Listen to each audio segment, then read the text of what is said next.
This week, Royal Enfield lifted the lid on the latest addition to their lineup, the Hunter 350. Now, this new stripped-back retro roadster should not only be a serious contender to the middleweight offerings from the likes of Mutt and Herald, but also provide a more accessible alternative to the bigger retros like Triumph's Modern Classics and Yamaha's Sport Heritage bikes. And it looks like they've absolutely nailed this one, certainly from a visual perspective, and here at MOTOBOB we've got a feeling that it's going to sell super well here in the UK when it's released later this year. So here are 9 things that you need to know about it so far, and at the end I'll tell you exactly why I think it'll be a big success for them. So as we mentioned up top, Enfield are heading into a super popular market that's already pretty full with modern retro fusion bikes. You've got the smaller, learner-friendly bikes like the Mutt Sabbath, or something with more capacity like the Triumph Speed Twin 900, which they recently renamed from the Street Twin. In fact, at first glance, I think it's fair to say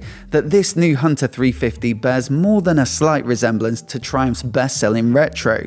It basically takes the platform that started with their Meteor 350 Cruiser, then we had the more old school looking Classic, and now this more modern take on the upright retro format, which strips back a lot of the chrome and stuff for a more blacked out and clean look. You also get the cast wheels instead of the spokes that come on the Classic, some brighter, more modern paint jobs that we'll get onto in a minute, and generally a bit less hardware, and so what you're left with is a more stripped back and basic aesthetic. Hopefully that'll give it broad appeal, so that'll help with sales, but also it gives you a bit of a blank canvas that's ripe for customization, so let's hope that Enfield give us a nice big accessories catalogue for it. Now, while the majority of the bike is pretty stealth, the fuel tank comes in 6 different colours, so Rebel Black, Rebel Red, Rebel Blue, and then Dapper Ash, Dapper White, and Dapper Grey. They're not just 6 simple paint jobs though, because each one gets its own design and layout and its own interpretation of the Enfield branding. Some, like the Rebel Blue and Rebel Red, have a bit more of a modern feel to them, while the Dapper Ash and Dapper White feel a little more classic. All of the colours get accents on the wheel rims and side panels, and that just helps to tie it together and finish it off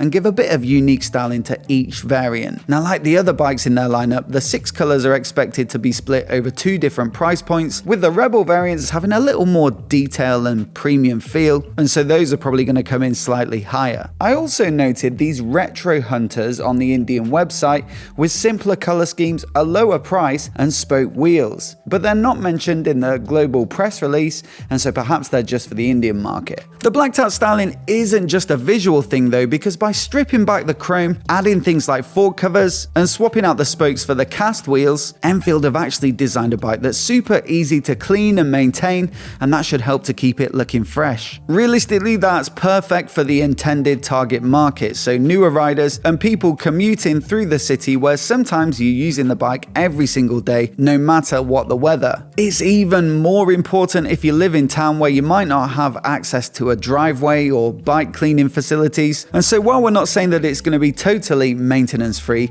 it certainly looks a lot more practical than some of the other models in the Enfield lineup, which do tend to sport a lot of shiny bits that might not play that well with the British weather. Under the skin though, there are some changes to the chassis, with the geometry being tweaked to help make riding through the city easier and more enjoyable. Primarily they've done this by shortening the wheelbase with a revised rake and trail, but also a lighter frame courtesy of Harris Performance, a long bench seat that sits a little lower, and revised gearing should all contribute to a better riding experience in town. That lighter frame helps to contribute to a total wet weight of 181 kilograms, so that's a good 10 kilograms lighter than the Meteor and 14 kilograms lighter than the Classic. Now, for those not overly familiar with the current Enfield lineup, you'd be forgiven for not knowing about their Tripper navigation pod. Basically, it's a small circular turn-by-turn sat-nav that debuted on the Meteor 350 and adds a nice little techie feature to an otherwise simple bike. Now, it is pretty similar to Beeline Moto, who sponsor the channel, so the idea is that you plan your route in the app on your phone, and when you connect to your device over Bluetooth, you can just stick your phone in your pocket, and then you get simple navigation prompts in a neat display on your bars. Enfield's device is really pretty good, but if you like the look of it but you don't own an Enfield, then fear not,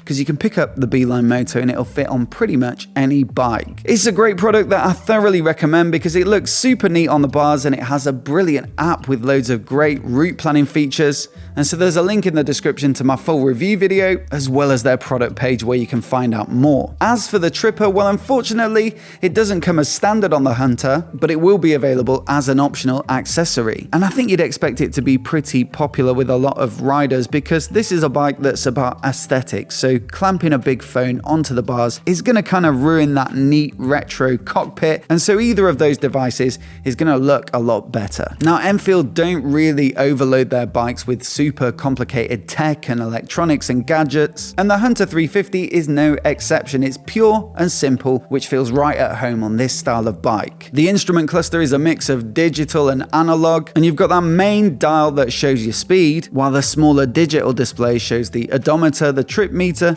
the gear indicator, fuel, a clock, and a service reminder. There is also a USB charging port, so that's handy for keeping your devices topped up. Otherwise, it's just dual channel ABS, which comes as standard, some LED lighting, and that's pretty much it. Now onto the engine, and the Hunter will sport the same single-cylinder air and oil-cooled 349cc engine that we've already seen in the Meteor and the classic 350. It's not mega powerful, so it makes 20 horsepower at 6,100 RPM and 27 Newton meters of peak torque at 4,000 RPM, and it'll pretty much top out at about 70 miles an hour, but that's not really the point. It's a simple, affordable engine to build, and also it's pretty economical, so they claim just over 85 miles per gallon. Plus, you've got a primary balancer that helps to keep the vibrations to a minimum, a 5-speed box that's been refined to suit the aggressive town riding style, and that gives it plenty of low-end grunt for pulling away from traffic lights and filtering through traffic. Certainly not, in my experience from riding the Meteor, an engine that's going to blow you away, but I think it makes more sense on a bike like the Hunter that's primarily intended for town riding. Now, the official unveiling of the bike for the European market is expected to be at Intermot in October, and the expectation is that it will be available in showrooms not long after. So naturally, pricing hasn't been announced yet, but I think we can expect it to be fairly similar to the Meteor 350 that currently starts at £3,879. And given that the Hunter's a touch simpler in terms of trim, it might even come in a little cheaper. So to put that in context, that's going to be an immediate strength of this bike, because if you look at stuff like the Mutt Retros that are 250cc, the Hunter ought to be more affordable despite having a bigger engine. Also, if you look at some of the big retro bikes, the Speedtwin 900 is going to set you back over double the expected price. Surely this is going to be a massive hit here in the UK, and you only have to glance at the UK industry sales figures to see why. British Dealer News recently put out the numbers for the first quarter of 2022, and just look at the 125 to 650cc segment. See, 4 of the top 5 bikes are Enfields, and the only one that isn't is a completely different category. On top of that, the Meteor is the best of that bunch, and if you look at the best-selling motorcycles overall, regardless of the engine size, it's comfortably inside the top 10. Now, when I borrowed one to review last year, I thoroughly enjoyed it, but I did feel like the cruiser styling and the riding position was maybe a little bit of an acquired taste, whereas the Hunter should have an even broader appeal. It's got that sort of standard upright naked retro stance, and we know just how well that's worked for the Interceptor. That's long been one of the best-selling bikes in the UK. And also the Speedtwin 900 or Street Twin, that's pretty much the same format, and that's Triumph's best-selling retro by quite some margin. The Hunter just takes that formula and shrinks it down to make it super accessible, both from a riding perspective and also financially. I can't see it being anything other than a massive hit, and the only potential spanner in the works is Triumph's baby Speedtwin that they're currently testing in partnership with the Indian manufacturer Bajaj. If they can get anywhere near the same price point as Enfield, then they could also be onto a winner, but in the meantime, the Hunter's got a clear run at racking up some sales. But as always, I'd love to know what you think of it down in the comments below, and if you're new here and you want to see more videos like this, hit subscribe, and I'll catch you in the next one.